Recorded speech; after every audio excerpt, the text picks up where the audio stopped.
एउटा सानो कुरा भन्न गइरहेको छु। कुरा चाहिँ के हो भन्दाखेरि चाहिँ मैले जुन यो अफरहरू राखेको छ त्यो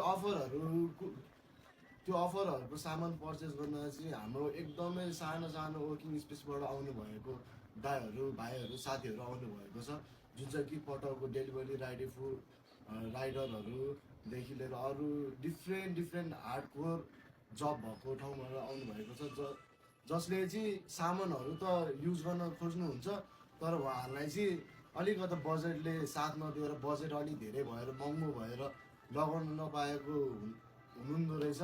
सो मैले यो क्यापहरू यिनीहरू सस्तोमा राख्दाखेरि मान्छेहरूले जुत्ताहरू राख्दाखेरि मान्छेले कतिले लाउन नपाएको जुत्ताहरू लाउन पाए मलाई धेरै खुसी लाग्यो त्यो कुराले।